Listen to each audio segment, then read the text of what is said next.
America will never be destroyed from the outside. If we falter and lose our freedoms, it will be because we destroyed ourselves. Abraham Lincoln. Many Americans would agree that Abraham Lincoln was one of the greatest men who ever lived. Well, see for yourself, this is his story. Like many families in the 1800s, Abraham Lincoln was born in poverty. He was born on February 12, 1809, in a log cabin in Kentucky.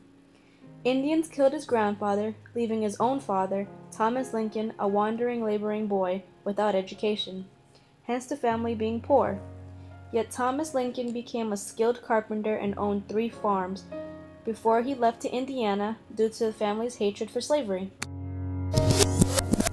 Lincoln's mother died in 1818, leaving Abraham to grow from a boy of 7 years old to a man of 21 on the wild Indiana frontier. From an early age, Lincoln found that he had a gift for storytelling. Starting from boyhood, imitating preachers and politicians, he was well known and liked for it. Life on his own began when he settled in New Salem, where he tried various occupations, and when all else failed, he served in the Black Hawk War in 1832, where he was quickly elected as captain. It provided the first significant indication of his gift for leadership. They admired his friendliness, honesty, and skill for storytelling. Many of Lincoln's friends encouraged him to become a state legislator. Unsuccessfully, of course. Nevertheless, 2 years later, he was elected as a Whig, following after his father's example, who was also a Whig. As a Whig, he supported the Illinois State Bank. Slavery was the opposite of opportunity and mobility, and stated his political opposition to it as early as 1837. Lincoln became a lawyer in 1836, and in 1837 he moved to Springfield, where he built a successful practice and met and married Mary Todd on November 4, 1842. They had 4 sons, yet only one made it to maturity.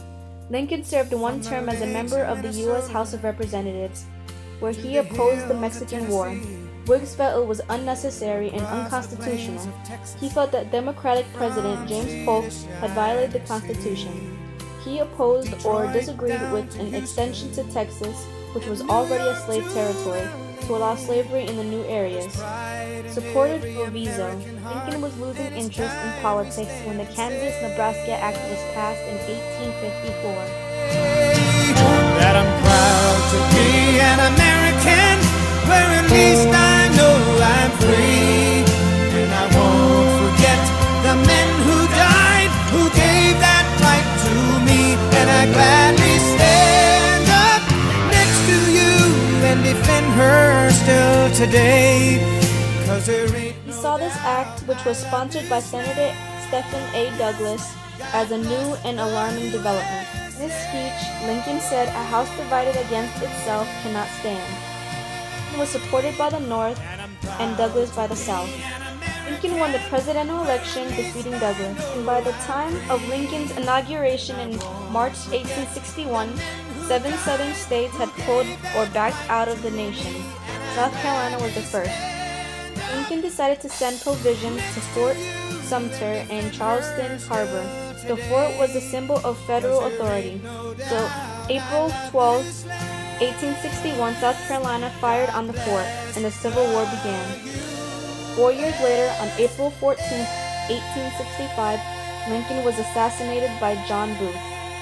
Lincoln died the next morning at 7:22 a.m.